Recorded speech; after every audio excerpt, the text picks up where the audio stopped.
Good afternoon, everyone. Welcome back to another episode of The Turning Point. Unfortunately, Edo isn't with us again today, nor is Nathan or my brother.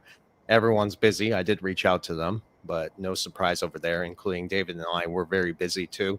I am thrilled to be joined by my dear friend David again. David, how are you doing? I'm doing great. I'm doing great, but you're right. I mean, the pickup in this space has just been absolutely phenomenal. I mean, we're seeing a lot more users, a lot more people coming in. And that's the thing, a lot of new people coming in all the time. And that can definitely consume a lot of our time. We're trying to give as much as we can. But it's exciting. I think that tells you where we are in the market right now. I think a lot more people are coming in. Yep. Spot on as usual. All right, ladies and gentlemen. Well, we do have a lot to cover today. So we're going to start with some very basic economic data, and then we'll focus, of course, on what you see here on the title, XRP being a solution for liquidity and stablecoins and so forth. But the real economic data is very important because we have to realize the facts behind everything that's playing out in real time. So these are hard facts. This is not a narrative spin for mainstream headlines. Okay. First of all, if you look at the markets today, everything is, down. And that is simply because liquidity has been being pulled out of the system ever since Bitcoin hit its all-time high of 124,000. And this is exactly why most markets are down right now. But there's a reason we have a three-tier strategy for short-term profit taking, and that is designed specifically to capitalize on these artificial pumps that we saw when Bitcoin did hit a 124,000 all-time high, and letting long-term strategies play out in real time, right? At the same time, you have to play offense and defense. This means diversifying into gold, silver, any physical cash outside the system. That is so critical to get through what we're living through right now. And these aren't just strategies, they're actually survival tools for all the economic cycles that we're trying to navigate. So I guess what we will do is start with the economic data as far as inflation. The tariffs indeed are kicking in right now, and interest rates are still very high. So, this means businesses can't even afford to borrow money anymore to sustain their operations or even pay their staff. And that's why we are indeed seeing the real data numbers that layoffs are still continuing. Inflation is getting worse. And it's, the technological aspect of all this, artificial intelligence and everything else we talk about, blockchain payment systems, that is continuing to thrive. But we're going to see some real changes here in the foreseeable future. And I think I'll leave it at that. David, would you like to respond or put some insight? Yeah, I think that one of the biggest factors that we as retail can actually look to is the disconnect between the market and the economy. What you just presented there is absolutely correct. The economy is being crushed right now. You're watching major organizations, really scale back their footprint. We're seeing that in retail for sure. Definitely in the service industry with a lot of restaurant chains we know that have just completely closed down. In the trucking industry, some major shipping, that is a telltale sign as well in the economy side, because of course, when the economy is really booming, well, we see a lot of consumption. Consumption obviously, affects that demand. You get a lot of the shipping coming over. Well, Merck, as a shipping container company, not too long ago, they just basically said, look, they're looking at a 40% global reduction in the utilization of their shipping containers. That right there says volumes. Now, what's interesting about it, like you just said there, we see this major inflationary uptick, but at the same time, such a liquidity crunch that a lot of these central banks around the world are being forced to actually create liquidity. And that is where you see a lot of the rate reductions. So when you see the European Central Bank, and I think they did 12 drops in a row, that is because, of course, the EU is really feeling the pinch big time in this liquidity crunch. And I do believe come the 17th of September, I think the Federal Reserve is going to do a rate cut, and I think they're compelled to. And I believe that should probably start out about 25 basis points. It would not surprise me to see at bare minimum that. If not, it could be a 50, 50 basis points. But I don't believe that that will be the only one. I think we'll see others that will happen. Now, when that takes place, of course, what are they doing? They're creating money for a lot of the banks that you were mentioning there that are feeling this massive liquidity crunch. And of course, that causes money to flow into the market, not necessarily the economy. People need to get this in their mind. If you want a real life example of this so that you can see that it's not all smoke and mirrors. When all this was going down, we saw probably one of the biggest secular bull markets that could ever take place, but it was in an environment where there was no manufacturing, there was no shipping, there were no service businesses. Remember, all the restaurants, movie theaters, all that closed down. Consumption was at all-time lows. We watched an initial crash, but what happened after that? Man, one of the biggest bull markets, and it was because of central banks. And so this is where I believe the money printing is going to go ape monkey. And you'll watch and see the liquidity coming back in, but the value of the dollar going way, way, way down. And so that's kind of how I take it. Yeah. I think overall, it's also important to remember that always the wealth is always being funneled to the top 1%. And these boom and bust cycles that you're describing, this is nothing new. We see this happening for centuries, actually. And we're living through one of them right now. One of the main reasons, again, markets are down, aside from institutional selling, because that's what they've been doing. They've been rotating the profits to buy physical assets, is the tariff narrative. And I don't want to argue about politics or tariffs. I know everyone has their view on this, but let's be honest. This nonetheless is still a hidden tax. It's an inflation dressed up as policy, which hits the consumer directly. And that is the reality of it. I saw this firsthand. I was actually at the grocery store, and I know the owner of my grocery store downtown Houston, Texas. And I normally buy around the same things. And I always keep track of the receipts. I posted it on Instagram what my bills are every now and then to see if they continuously go up. So the last time I posted on Instagram, it was $215 for the same things I bought. This time it was $275. And I went to the manager and I said, "Hey, how are you doing? What's going on? Why are the prices higher?" And he just pointed it out straight to the tariffs. Like, it's no shock.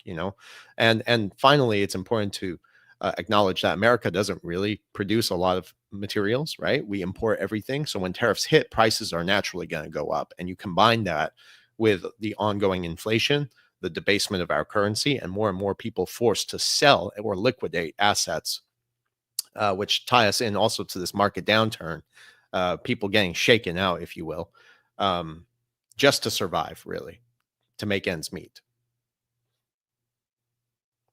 You're on I mute. agree with that. I think the whole shaking out thing is funny because, if you really knew what you were investing in and what you're holding, why are people getting shaken out? Well, of course, it's a fear-related response, fight or flight kind of deal.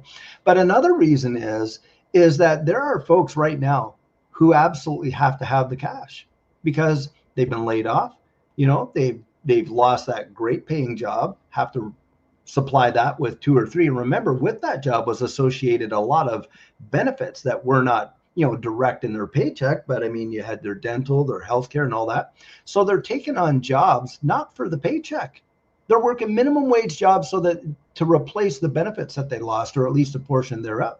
Mm-hmm. And so they're retail wise, they're accessing what they had. They're having to liquidate that. Now I saw comment in there where someone had said wrong, consumption was at an all-time high. No, it was not. Most people during that whole thing, when this was going down, did not have the ability. Where was the consumption coming from? It was coming from major banks. It was not retail. Oh yeah, maybe, later on when you saw the big box place, everybody ordering stuff, but people were not lined up out stores buying stuff. And online, yes, that did have a big uptick, but it was not over the top retail that pushed the market like that. And it is not retail that is pushing this market. One of the things I think that is really wild when you're talking about people getting shaken up and shaken out is the market makers that are manipulating these markets. That's right. And the manipulation that is going on is staggering. in all of these digital assets. Now, XRP seems to be a main target. A lot of people say, oh, well, XRP is only at 278. Well, in November, it was 50 cents. You're I don't kidding give me. a shit In anymore. less than 1 year's time, you're seeing 500% or 400%, and people are crying over that. They don't know what they're getting into, number one, or they don't know the application that it is, the infrastructure that is relying on it. And so therefore, they have no conviction. And with no roots, no conviction, the wind can literally blow them away. The wrong sentiment. I mean, you got sentiment, fundamentals, technicals, and most people, it is the sentiment that drives them. And it is truly amazing to see. And you talk about, like I've heard you, Versan, many times talk about the psychology of this market. It never ceases to amaze me how few people will really educate themselves to understand the psychology of the market and why it works the way that it does. But you're right on the money. You are right over the target. That is what's going on. Yeah, I have a hard time trying to articulate this to other people, what I see, right? With a background in engineering, I've always been the kind of person that was able to break things down, understand them, expose the flaws, and even put them back together and then see what might happen. When you factor that in with all the economic data and the bullshit and the narratives and everything, the path becomes very clear. And here's some of the reality of the situation to what you were saying. For some people who have eyes and can see what's really happening in the world, right? Most Americans, I would say, fall into this category. Maybe they do. I'm trying to be modest here.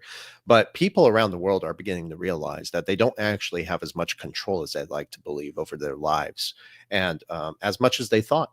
Because the truth is, the economy, to your point, it's not driven by hard work anymore or innovation or even consumer spending, to what that gentleman said there in the comments, which I think is absolutely inaccurate. And still, it doesn't even factor in all the other things that drive consumer spending. It's largely determined by how much money central bankers are injecting into the system. So if central banks don't actually step in, and I've tweeted this before, if they don't push liquidity into the markets like a shot of adrenaline into the body, do you know what happens? The downturn continues and continues and continues and continues until you're wiped out. This could be prolonged, basically, this market downturn, if they do not step in, right? And that forces people like us, middle class individuals, to sell assets again at rock bottom prices just to survive. I've seen this before. It's happened to my clients. It's happened to other YouTubers out there. And it's not a coincidence. This is exactly how wealth is transferred. That's how central banks and their top tier essentially confiscate wealth from us. They control the economy. And when the system begins to falter without any intervention, everyone else suffers. Okay. So make no mistake, to your point and where we're going with this conversation, central banks are eventually going to act. Like you said, they're going to have to inject liquidity, what some people, including myself, call fake funds, right, back into the economy to prop it up. And when this happens, what happens next? That's when the opportunities begin to appear once again. This is exactly why I've emphasized keeping dry powder outside, cash outside of the system, or just being liquid. Because when markets are down and fear is high, as we're seeing, but more people are catching on. That's the good side of this, I would say. But that's when you deploy your dry powder, and that's how real wealth is created. And not everyone else is panicking, right? That's how you strategically act while others are forced to sell. So for our listeners here, this is the opportunity. I agree with that. One of the things, if you really want to see evidence of that in the control mechanisms that are employed to kind of keep people away, well, you can only invest 10% of your annual gross income in the UK into crypto. In Canada, another Commonwealth country, you can only pay like $30,000 a year into altcoins. Now, I want you to think about something, because a lot of people think, well, 30,000 a year is a lot for everybody. That's true. Let's say we see a pump and you watch, your bag go to like $100,000 and you sell it thinking, well, I'm just going to take the profits here because I think it's going to retrace really hard and heavy. And it does. Well, then you go to buy back in, but you're only limited to $30,000 buying back in. Now you've just opted out. You can't get the same position that you had before because they've limited that. Why are governments doing that? And another thing, if you really want to think about how deep the Federal Reserve gets into when they inject cash into the system, a lot of folks don't know this, but this is a fact, and you can check it with your bank. When you go to your bank and you apply to get that MasterCard, that Visa, or whatever it is, that American Express like that, do you know who really approves those? It is not your bank. Oh, they delegate authority, but it ultimately goes all the way back to the Federal Reserve. Why? Because when you get a credit limit on your credit card, that is not like the money isn't there. You have that credit. The moment that you use it, those dollars are now injected into the system. Well, the Federal Reserve is the bottom line for approving those. Did you know that? And that is a fact. That is a fact. The Federal Reserve. And so when you watch these credit limits drop, what is that? That is monetary control. It is a monetary control. We are already controlled monetarily. So let's say, for instance, I was going to pull out my debit card, but I'll do it this way. You imagine your debit card. You're controlled with how much you can go out there and spend. Now, they always say, hey, look, we're going to do this to protect you. In case you lost your debit card, we're limiting you to a $3,000 transaction limit at point of sale. Well, let's say you're down there at the local furniture store and you're buying a $4,500 couch. You know you're not going to get on the phone and talk to your bank and say, hey, that 10 grand in my account, I need to up my limit on my debit card so I can use that to purchase this. What are you going to do? You're going to pull out the other piece of plastic that the bank gave you. And what was that? Your credit card. Why is it you can hold a $20,000 limit credit card that you could lose just as easily as your debit card, but they'll allow you to use that, no problem, but you can't use your own money in your own bank because the money in your bank account is not really yours. Exactly. It belongs to the bank. And to your point, capital controls is a real thing. Bail-in laws have been set in motion since 2017. Interestingly, around the time they reclassified gold as a tier 1 asset. The timing is not a coincidence. It's like when you begin to really look deep into this, you start to see something very nefarious. And to all the comments out here, I hope people are paying attention and not so much focusing on a lot of people keep bringing the whole spirituality side of this. And yeah, that's important. It's ultimately the end game here, but it's important for us to realize also what they're doing here. And narratives seem to cover up the dark truths about what's happening. And finally, I'd like to kind of get in now to the digital asset ecosystem, and we're bridging the conversation and the audience with this. But this is why we see central banks and the Treasury Department so quickly now trying to adopt stablecoins.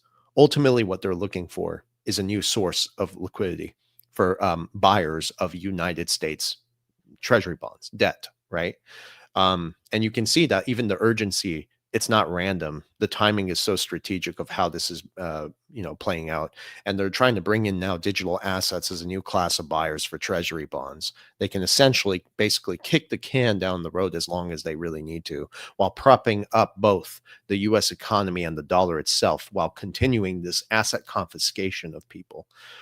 So I find that very unusual, but I've written papers about this, and it gets really interesting when you start to bridge the stablecoin into the whole XRP conversation. And we'll get into that here in a moment. But do you have any comments or insights you'd like to provide as far as the stablecoins being used as a new source of liquidity? Well, I think the obvious reason, and you're right, the timing could not be more perfect. The Genius Act gets passed, which has a lot of the stablecoin regulation, rules, terms, and all that kind of stuff. And, it's at a time when the petrodollar is dead. The U.S. reserve currency was really established with the petrodollar, where you had the OPEC countries more or less guaranteeing that they would not sell or transact that oil in anything other than US dollars. Well, we know that that's been dead now for probably about the last 18 months minimum. Even our own allies are out there purchasing, oil-based products, utilizing whatever currency, they want to sell it in. So we know that's done. We know that a lot of people are opposed to central bank digital currencies issued by the central bank. And so the Trump administration has basically come out and said, listen, we're going to put in, executive order, no CBDCs for the United States. But, and I've pointed this out a number of times, Scott Bessent, Secretary of the Treasury, has emphasized emphatically that the US dollar will be supported by stablecoins. And to your point, of course, in the Genius Act, stablecoins are required to be backed by Treasury bonds. Now, interestingly enough, when that was coming through, Treasury notes were being tokenized on the XRP ledger. Isn't that something? And and you think all this is coincidental? No, the US dollar, I mean, they may be able to kick the can down the road, maybe another 10 or 15 years, possibly, possibly. If a major global crisis event takes place, like, some major conflict, global conflict, I mean, it could unravel very quickly. But to your point, stable coins are the new liquidity mechanism because they need to hold underline to support the value of those stable coins. Have to be backed by treasury bills. That is not by coincidence. Come on. I mean, they are just basically, it is Bretton Woods, all over again. It's a brand new system. It's the same system, but they're wrapping it in different paper. How about that? Yeah. And that's exactly what it is. You're getting the same thing, and it is. But to your point about control, oh my gosh, the level of monetary policy that they will be able to influence now is going to far out. You won't even need sanctions. Yeah. You just have a few push of a buttons and there it is. And that's exactly what they're doing. And so, yes, you will probably see, and I do believe RLUSD will play a major, major role there. It'll take a great market share. I think some are going to be squeezed out. It won't be sudden, but they will be phased out. Others are going to be phased in. But you can better believe that the Western powers that have enjoyed this control over the global economy through the reserve currency status are going to do everything in their power to maintain that. Yeah. Maintain it. I mean, this is why I always pull up this document. A lot of people say this, oh, this came out in 2021. In fact, I would like to share that Vendel and I were the first to break this story. It was always out there. It's just we shared it with the crypto community. And this is from the World Bank, talking exactly, if you read it in detail, takes two to tango, explaining the use of stablecoins. And this is where it gets very interesting because, oh my God. Okay. I have so much to say. First of all, I want to make a comment on the dollar. The US dollar is not real money. It's a weapon. It's a primary tool for the military industrial complex to enforce economic prowess, you could say, over nations abroad, at the same time over our citizens here at home. And I have proof of this. First of all, we're forced to use it, even though they continuously debase it. There you go, right? Now, RLUSD is a very interesting thing because it's proposed already, in a sense, you could say, as the new digital dollar, because if they're buying up treasury bonds and gaining acceptance globally, inevitably, you're going to see upward pressure on XRP. And why? A lot of people think XRP and RLUSD are two different things. Yes, they are. But the heart of settlement demands and liquidity management for these high value tokenized debts, right? That's XRP. So the demand for tokenized assets and stable coins is going to climb faster and faster, like we've never seen before. And essentially, to your point now and everything we talked about, as far as the dollar evolving, it would seem that stable coins are essentially a lifeline, really, for the central banks and governments to keep them to propping up their fiat systems and buying new debt. It's not the solution, you see? So that's a dilemma I'm having right now as far as understanding how these two things play out. And the problem with traditional stablecoins, even RLUSD, despite the fact that the demand is there as a lifeline, and that's what I really believe, is they're one-to-one peg with fiat. And that's the problem because that peg is fragile because it's tied to the US dollar. And the system can't sustain itself until it's bridged into physical, tangible assets. And that's why I keep reiterating, okay, that the big institutions that come in, like BlackRock, JP Morgan, the IMF, the United Nations, they have been building this damn framework for stablecoins backed by tangible gold and silver and other physical assets, even oil. So I think we're seeing, interestingly, strategic reserves being built. And that would explain also why we have see central banks and financial institutions buying gold at such high level record pace after reclassifying it. We have to try to cross-reference the research. That's my point. Saudi Arabia and even Russia now, they have a strategic reserve for silver. This is world news, right? And it's interesting. So if you follow the US very closely, and I know now this is speculation where it gets interesting because following the United States very closely with the Trump administration, and of course, the realignment of the Bretton Woods, specifically stated by Treasury Secretary Scott Bessent, it would seem that the United States is aligning itself with the BRICS nations. And this is speculation because the EU, the European Union, seems to be the one that's stumbling and creating friction of the instability that we see happening in the world. And finally, I'll say that when you talk about the deep state and the cabal banking system, the heart of that is in Europe. So there's just a lot of information going out here. And as far as stable coins, final thing I say, I'm so sorry, man. I have a bad habit of hijacking these conversations. But it's important to note that global liquidity is only as good and strong as the collateral that backs it. And that would be exactly the reason why gold is being reintroduced and reintegrated back into the monetary system via stablecoins.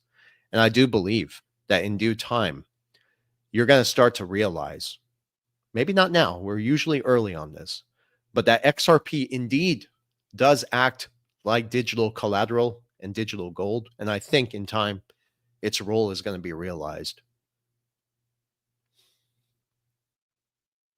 I absolutely agree with that. I think that there's no doubt about it. When you think about this too, a lot of people are under this, guys, because I've, and you have too in our coaching and stuff like that. A lot of people think, well, I'm just going to, when I exit, I'm going to exit into stablecoins. Now, I understand the rationale. They think, they believe that stablecoins will be more secure than actual fiat currency. But the truth of the matter is, because the stablecoin is pegged to the fiat currency, if the fiat currency's value diminishes in terms of purchasing power, so does the stablecoin, because it is a one-to-one. But the issue for the liquidity aspect, which we're really talking about, because we're talking about central banks, dumping liquidity into the market like crazy, is that they have to have a buyer for their debt. So every dollar that is created is a new dollar of debt. So let's be honest. Now, they themselves, right now, we know that not many people are showing up to buy these bonds. They're not showing up to buy the debt. So who's buying the debt? Well, we're buying the debt, right? It's QE, but they're not going to call it QE. It's the revolving door, kind of deal. And, but when the utilization of all the stable coins and that, where they are required to hold, get this, the dollar as the underlying asset, or the T-bills, the treasury bills, the debt is the underlying asset that is going to support the stable coins. I mean, you can literally see the handwriting on the proverbial wall.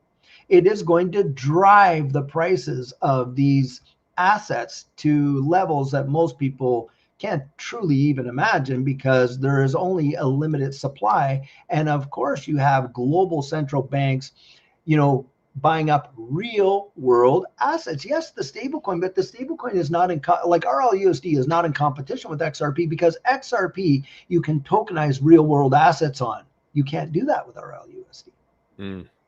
RLUSD needs XRP, but XRP does not need RLUSD. That's true. And so, this is a major disconnect. I think a lot of people are not really grasping like the reason behind it. Now, David Schwartz has come out. He's really given a great, phenomenal explanations of this in the past, and how the XRP ledger is the rails, but what greases those rails, of course, is XRP. Anything operating on the XRP ledger needs XRP. So XRP in and of itself will still be, because remember, you're dealing with, you are dealing with, real, like as Ripple, and I have the video to show this, to prove this. Ripple is talking about how you're dealing with different central bank digital currencies, or in this case, stable coins, right? These various ecosystems, monetary instruments, units of account, mediums of exchange, store of values, how XRP is still the bridge asset between all those. It's not just current fiat currency that XRP, XRP is the bridge asset between the whole mechanism. And this is where it's being missed. Now, you've provided some phenomenal documents in the past, and where you've been able to show and prove how XRP is the hub for a lot of this, the XRP ledger and the utilization of XRP. And we know that it is. I think one of the biggest benefits that we got out of the lawsuit as a community is the disclosure of the 1,700 non-NDAs, the non-disclosure agreements with Ripple. See, I think that Ripple controls the escrow. I don't think they own all of it.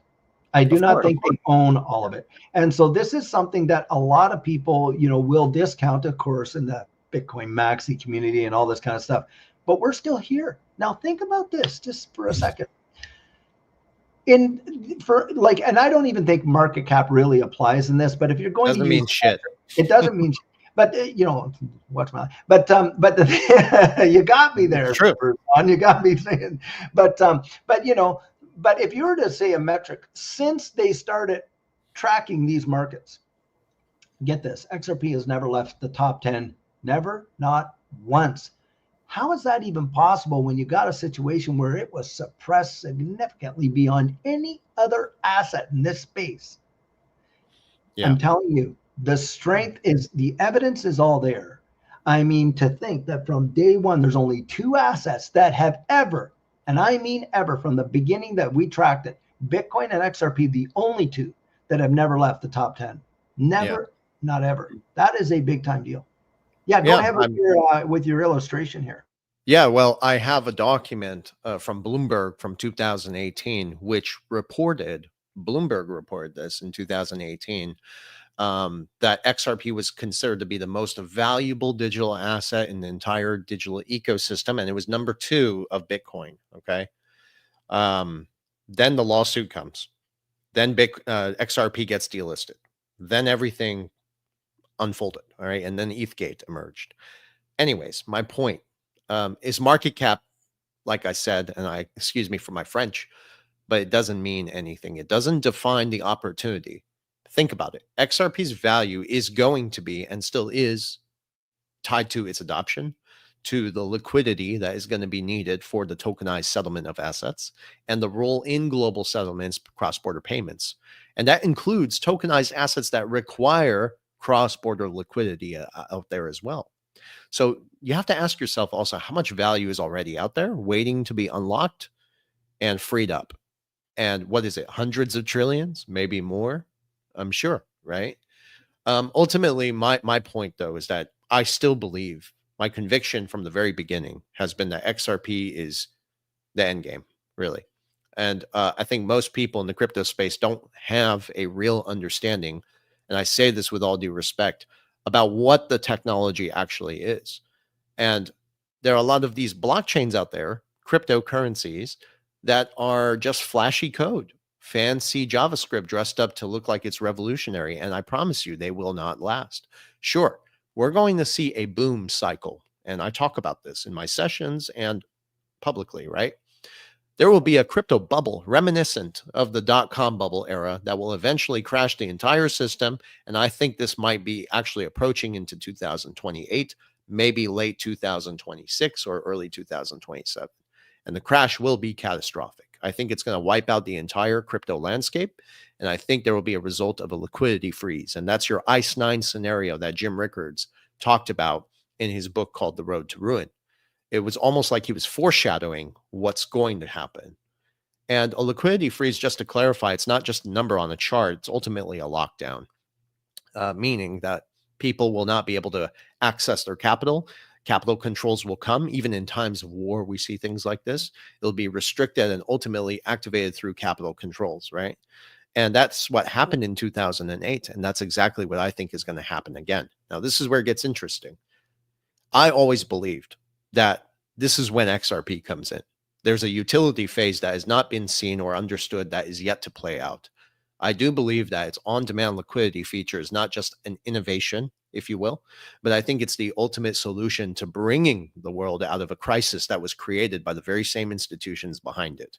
And when the system collapses, I always thought that XRP would rise from the ashes like a phoenix, and you hear this a lot. The irony is very rich, I get it.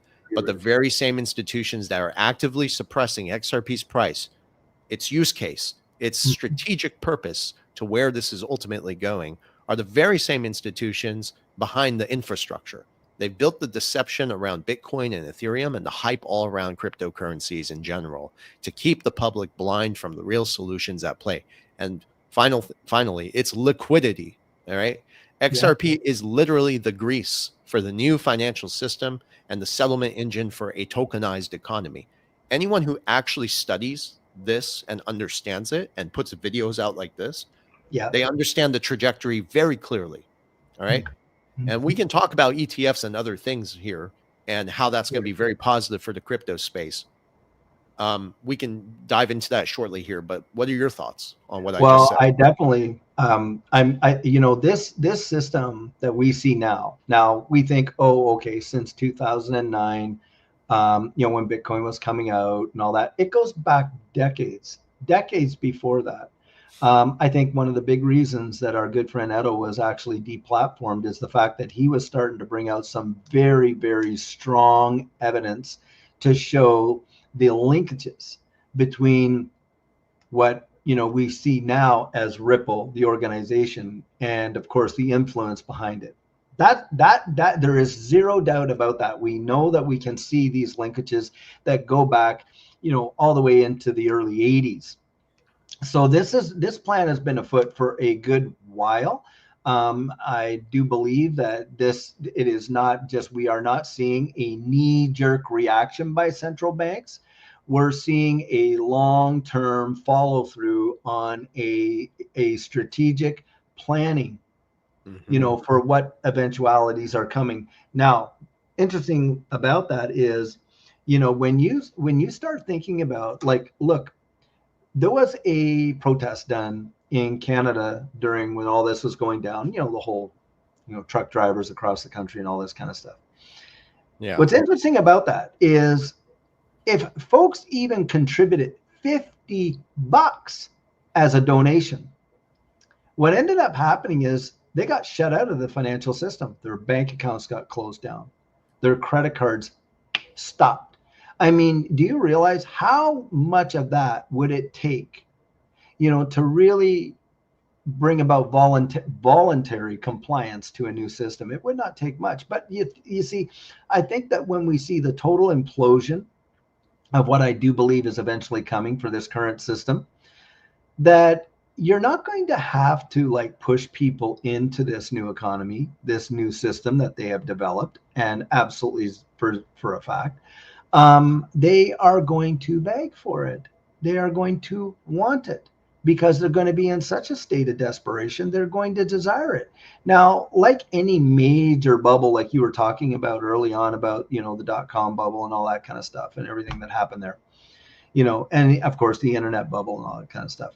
There are going to definitely be winners and losers. Now, right now, I think we have what? I don't know, 20 or 30,000 different ecosystems. Most of them is just fluff, utter fluff. And that is going to be literally culled down to maybe, you'll have your primary players, that could be 5 to 8 of those. And then you'll have the secondary ones that do a lot of administrative functions, maybe 20 to 30, but it's not going to be, thousands upon thousands. I really don't think so. I think that it will probably play out that maybe there's about, a few dozen, 50 or more, something like that, about 50. But needless to say, it is the plan of what we're going into. It is done with intention. This is not just knee-jerk happenstance reactions. It is not. And I think the sooner people clue into that, the easier it is to see the roadmap. Now, once you see the roadmap, you kind of know where we're going. You can make some really conscientious decisions to put yourself in a position where you, number one, you can benefit from it. Number two, you can insulate yourself from it. Yeah. I think like one of the things that I know you do as a discipline, and that is, picking up real world assets. And I'm not, talking digital assets. I mean, I started a strategic reserve for my investments in platinum, and I've shared Yeah. this with people. I got an inside scoop, but it makes sense. I did my research on it, and the sectors seem to be driving the platinum price. So something is going to spike in platinum, and historically, it's actually topped gold before. So it's very possible that platinum, with a limited supply and a high demand, and that's what basic economics is, right? Demand, supply, scarcity. It could have a real spike. So I've started Yeah. buying. I have 6 Mhm. ounces so far of platinum, Yeah. and I'm going to increase it Mhm. gradually, little by little. But Mhm. it's good to diversify a bit. But physical assets are so important to me, even with this whole digital infrastructure. I know a lot of people can't afford to diversify into physical assets. I understand that. And I'm not going to lie, it took me years to get where I am today. Sure. But, you know, it's because of understanding the right moves to make. Mhm. And you've as got far to have purpose. You've got to have, your investing needs to be, it's not just, that whole, well, oh, I need to, I want to, gain wealth. You've got to be so purposeful. You've got to have intention. You've got to have purpose. You've got to have direction. You are looking to reach a destination. The thing is this, the psychology of this market, and I mean all markets, but primarily this one, they will play you in such a way. And I have watched seasoned individuals in this space get really wrecked and played. Yeah. And they will do it in such a way that if you're not able to identify what's going on psychologically, or you don't have that resonant conviction, really, I mean, you have the belief, but it has to get deeper than that. You need roots. Mm. If you Yeah. don't have that, you're going to be easily plucked up. I think of that whole the whole thing with the palm trees, palm tree and the oak tree. Oak tree is strong and bold and all that, but when the wind comes, that oak tree is coming down. What happens with the palm tree? Well, it's flexible. It can move with the wind. It bends, it survives, snaps back. We got to be able to identify the winds. And there are great winds of change, and they are rapid in this space. They are rapid in this space. But if you don't have a solid conviction, and you've got into it because you're looking to just kind of make it quick, yeah, you're going to fail. Power, you are going, as you and I know, you are going to get eaten alive. We've been in this space, what, 5-6 years? Yeah. We've seen it Almost all. 7. Almost 7. We have seen so much. There are folks that have only been in it a year or two, or maybe even since December or January. Guys, please, I really do implore you to do yourself a favor and start to learn how to identify the psychology that's happening in this space, because most of what we're getting, most of what we hear is there to manipulate us one way or the other. I really do believe it. I agree with you. If you don't mind, I would like to tackle a comment that I saw a while ago from Cornstar. What a interesting name for a username. Oh, I know him. He or she has flooded my channel with stuff. But yeah, you go ahead. You have a lot of people like this. And just to let you know, to our audience, I don't respond in detail as much as I used to comments. But whenever I see something stupid, I have to respond just to set the standard for our audience. Okay. And out of respect for you. Someone said, Cornstar, stupid name, first of all. On-demand liquidity doesn't require banks to hold XRP. They use it and release it. First of all, we've covered that in the past, but banks might choose to hold XRP rather than sell it. And I've explained this before, because it's not just trading an asset. It's a strategic liquidity tool. By holding XRP, banks, they can instantly settle across cross-border payments. They can instantly reduce counterparty risk to the dollar and fluctuating currencies. They can also minimize the resilience on traditional correspondent banks, which are slow and inefficient. So selling it would defeat the purpose of having ready-to-use digital liquidity, if you will. So in short, I'm saying XRP is working capital for global payments and for banks and institutions. So it's most valuable when it's available to move instantly, not sitting idle on the side as cash. So banks are likely to hold XRP but not sell it. That's a very good point. Very, very good point. Of course, because and again, that's what I'm talking about. They don't understand. Yep. No, and the other major issue is, I know it sounds like a lot when you say, oh, there's 100 billion XRP. But when you really think the fact that there's what, 5-6 billion people on the face of the planet, and then the major money. I mean, most folks discount the global money supply. How many times have we had to bring this thing up? When you're talking about global money supply, the M1, M2 money supply, it is staggering. You're talking about the tokenization of all of that. There's only a few ecosystems that could even handle such volume, and XRP definitely is one. But we also know the linkages that it has in terms of, these major money movers, Bank of International Settlements, International Monetary Fund, most central banks around the wide world. They all have connections into Ripple. That is a fact, Jack. You can, I don't care what anyone says, these, and it's amazing the coordinated FUD that's coming out right now, from a lot of the Bitcoin camp. It is just staggering. It is staggering. And it's a coordinated thing, right? I mean, these guys have gotten together. I mean, we know, we've seen it. We've been here long enough. Now, I just want to propose this. For all the people that, you're hearing all this fear, uncertainty, and doubt today. Well, we were around to read it back in the day when it was on Reddit, when it was here, when it was there. The narrative hasn't changed. The FUD's still the same. Now, why do you think they use the same tactics? Well, because they work. This is an absolute proven thing that we know. If they can instill this kind of like uncertainty and you don't have a rock solid conviction, they got you. They really do got you.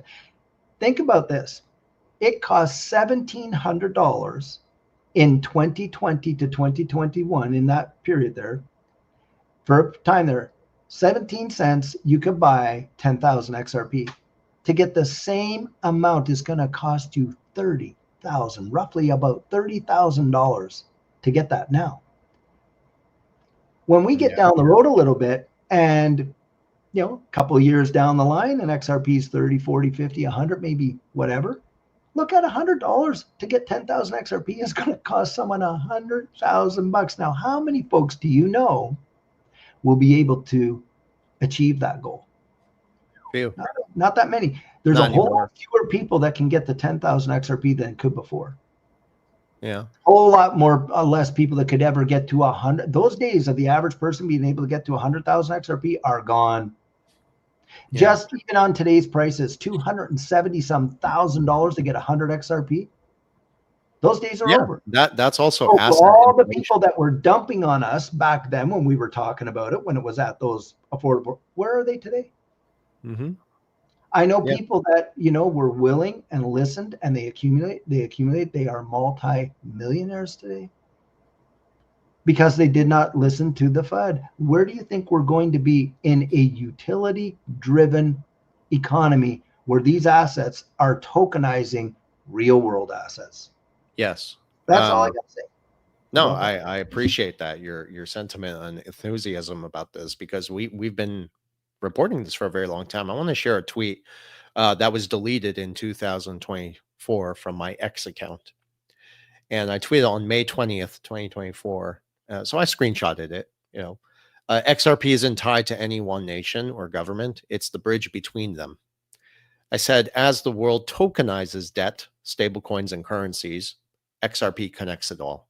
So owning XRP means you're, holding access to the global money supply, if you think about it. And basically, you're partaking in the monetary reset, essentially a consolidation phase of assets.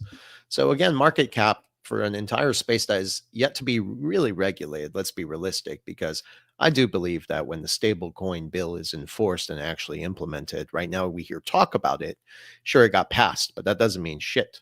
If it's actually enforced into the reality of the landscape, then do you know what happens? Audits for Tether, Bitcoin retracement, an entire ecosystem completely beginning to collapse because of fear and speculation on something they had no idea what they were involved in. Finally, where's all that money going to go? It's going to go into compliant, regulated stablecoins. And that's where RLUSD and some of the others, including maybe USDC, we'll see. And I think USDC eventually is going to get phased out, in my opinion, because, we'll see. It's going to take some time, but I think at the end of the day, it's really the RLUSD in the meantime and the XRP overall that begins to get realized by the big institutions that, what?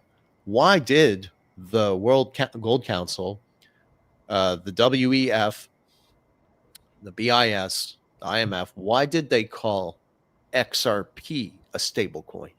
That's my question. Why did they call XRP a stablecoin and not a stablecoin issued on XRP? And it's interesting because you have to wonder, is it possible, and this goes back to the lifeline to prop up the US dollar in the meantime, But over time, is it going to be realized that, you know what? This is the stable coin.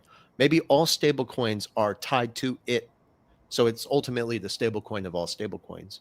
And effectively, if that does happen and come into fruition, even though I've believed that for many years and talked about it openly, ridiculed, yet 1 year later, the information becomes true. And then everyone starts to repeat it with repackaging it. What I think is going to happen, that in due time, it's going to be realized that in some way, form, or fashion, XRP is indeed the digital collateral that functions similar to physical gold. And that's exactly why I've been posting all these videos from the World Gold Council to kind of support my thesis. And I think that's the real agenda here behind the scenes, because it was the very same institutions that are saying, if we're going to have a new monetary system, we need collateral. And again, global liquidity is only as good as the collateral that backs it. That's why gold is being bought. I don't pay attention anymore to a lot of the noise and narratives around the Fed and central banks and interest rates. I talk about it to help educate our listeners and bridge them into the reality of how this is playing out. But to kind of close before we end, I do want to share a video from people that will support some of the discussions we've been having about stablecoins being used as a mechanism to buy the bond market and prop it up without injecting money into the system. Sure. I have a brief statement just before. No, you're fine. I would say this, utility is going to be the ultimate driver.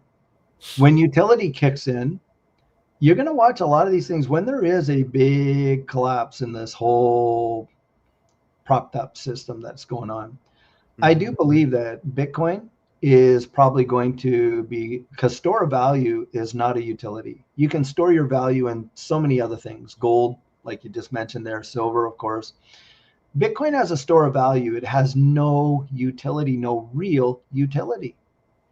And I think we're going to, you will watch when real utility takes place and you see real world assets. I mean, you may even see Bitcoin being tokenized on the XRP ledger to a degree. I mean, you will have that in a little bit, but I think that utility is going to be absolutely monstrous. And we have not yet seen that. And in an environment where people are looking at these assets for their utilization for adoption and application, you're not going to see, like, why would I store my value in something that has no utility with no ability to truly appreciate with that? I would not. And so that's a comment that I wanted to make. So right now, yes, Bitcoin is the king of the castle, but I don't think it's going to stay up there. I just do not. I just can't. So yeah, go ahead with your video. Thank you so much. Well, I want to address real quick a comment. This is why I don't really look at the comments, but I do every now and then. Somebody just dismissed what we said by saying, nope, this is going to be a utility phase. First of all, we've explained in the past that it's very possible we could see a utility phase play out. But if you actually study the economic data, it would seem that that is not going to happen this time. This is a pump and crash system. And into 2028, I'm writing an article about this, which will cover this in detail. The macroeconomic cycles from the people I've spoken to and who have put me on the right path to do good research, okay? And put the damn truth out there, not the bullshit that many people are spreading about ETFs and liquidity coming in. That is part of the boom and bust cycle, okay? Utility will emerge after a crash, not before it, okay? And I mean a real crash, when there's a real need for utility. In the meantime, there is pump and dumps playing out. So I think the whole end the Fed narrative is bullshit, because the Fed was designed to collapse under the pressure of its own debt anyways from inception. So what does that tell you? It tells you that Ron Paul is just putting out a narrative of something that was inevitably going to play out if they understood how it worked. And of course they do. It's the masses who don't understand how these systems work. Okay. So whenever a narrative is put out there, abolishing the IRS is going through reformation right now. It's not being abolished. Okay. It's evolving, if you will. In digital money, you don't actually need an IRS. You can have it extracted directly from your digital wallet with a digital ID that is embedded into the Treasury Department or something along those lines. Be realistic. That's all I'm saying, is like, there's so much bullshit out there and people seem to be buying it. Okay. It really frustrates me because it's true. Yeah. I saw a quick comment there and someone said, this time is different. Yeah, it's different. It's not, I've people are heard not this time is realizing the different. difference. Every single cycle. This time it's different. It is not different. These are the same metrics. Exactly what you're saying. This is the same game at play. Listen, in due time, this will be realized, but the public perception is very dangerous, what's being presented, because the consequences of everyone believing some of these narratives, it's going to hurt them in the long run. Okay. I'm now looking to 2028. I figured something out that I'm not going to share it because people are going to start taking it and plagiarizing it like they've done for a lot of my research. I'm going to have to take my time, write this, and put it out there on an article again. But if you look at the multiple converging pressures that are happening right now, and I'm talking about debt saturation, inflation, political constraints, the political system is breaking down, ladies and gentlemen. That's a reset, ultimately. The geopolitical instability, okay? This is going to be resolved, but in due time. That is going to lead to an ultimate liquidity freeze. And markets are not going to function as they expected and as you expected them to, because you're buying into this stuff. You have to be very cautious who you're listening to. Okay. I've listened to a lot of these riddle guys and these Q movement people, and they've been absolutely wrong. Okay. So do your own research, but also take everything with a grain of salt and even pepper, and cross-reference the research. And of course, having your faith is important, because if you really had true faith, you'll know a lot of this stuff is bullshit. Okay. Um, at the end of the day, what I think is Bitcoin is going to boom. Ethereum will follow alongside. XRP and altcoins are actually going to be the dominant ones that take role later in the utility phase. But it's about the public perception. It's going to control. It's going to be manipulated in such a way where you have controlled extraction. Basically, you're going to see a rug pull that will strip liquidity from most participants. Retail will be finally exposed. Many speculative tokens will lose their relevance and value. And I think over time, that's the utility phase. To your point, the gentleman that made that statement, that XRP and even XLM and certain digital assets targeting different niches in the global marketplace will emerge as solutions to the very same problems that they created. Okay. Until then, take everything with a grain of salt, because we have a geopolitical situation which none of you want to listen to or talk about. And we have a digital financial transition happening simultaneously. Okay. I'm paying attention to the trade tensions, the energy conflicts, the push for digital sovereignty in many different nations, and the fragmenting traditional financial systems. It's too much information. And I think the public has to be very cautious in the research they're doing. Okay.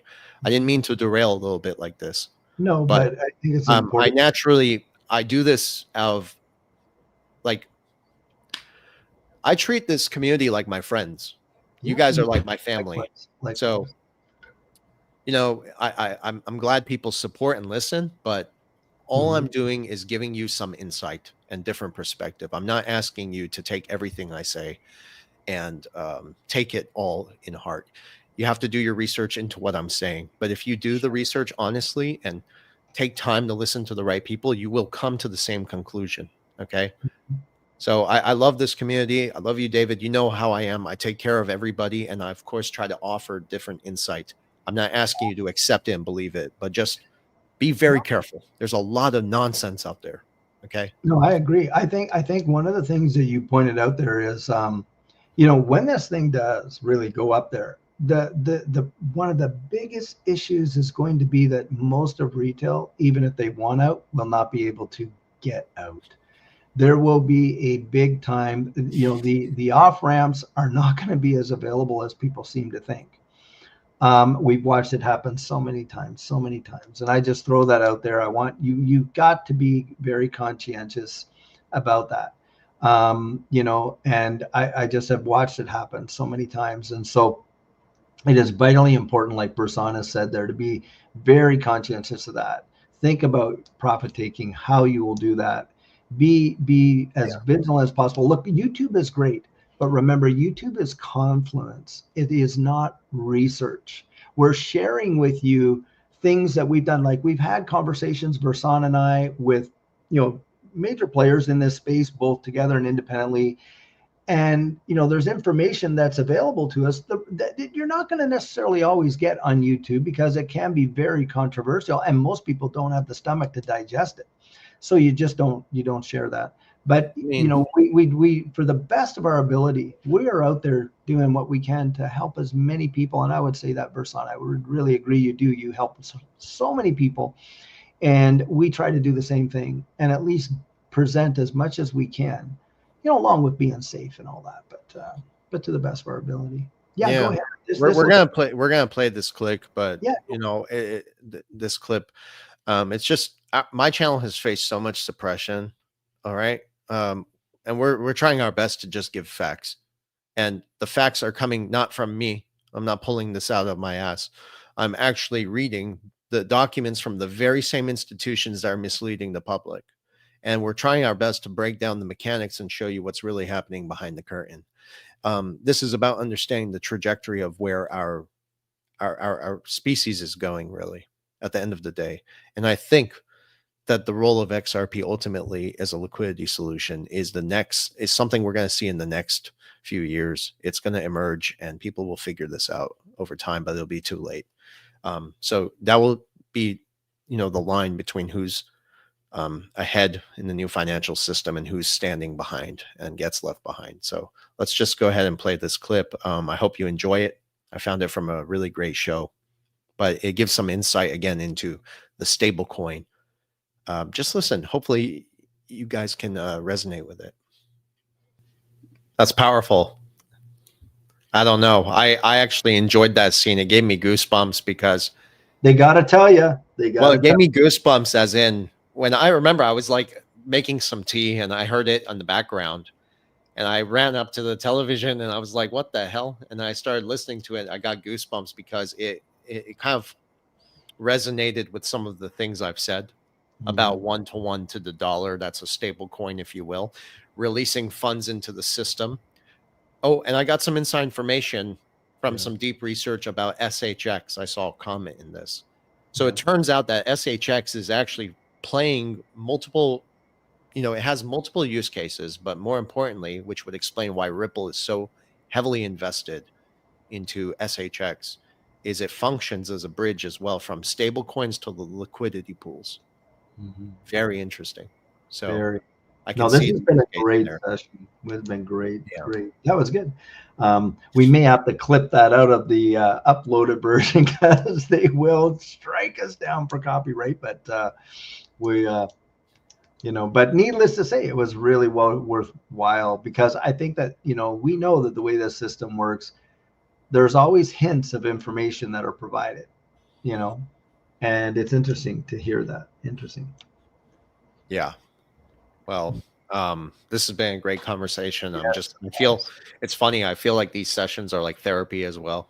I'm able to release the information I've been, researching and all that pent up. Yeah. Well, I want to thank our audience for the show is called Mr. Robot, and I'm not gonna lie, I didn't like too much of the show. I just really enjoyed some of the segments where the financial institutions were involved, because that's our area of expertise. So but yeah, thank you for joining me today, and thanks to the audience. Just stay vigilant, keep doing your research. Of course, final thing I'll say is that this is indeed still an opportunity if you have dry powder meaning physical cash or liquidity in your bank, to buy these opportunities. But don't forget, don't be buying market dips when you have your rent to pay and your bills, of course. So don't mix the two, and do not leverage. No leverage. Yeah, no leverage. I agree with that 100%.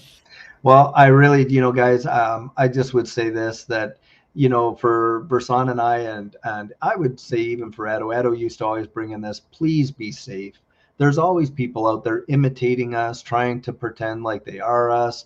They're out there asking you, oh, well, hey, I'm going to put up a live stream. You can pay me for that and all that. Guys, don't do it. We don't do that. I know Versan does not do that. I know that we don't. We will never reach out to you, DM you, this or that. How you contact us is you go to my website at thedigitaloutlook.com and you reach out to me. I don't reach out to you. So that is one way you'll be able to identify a scam that fast.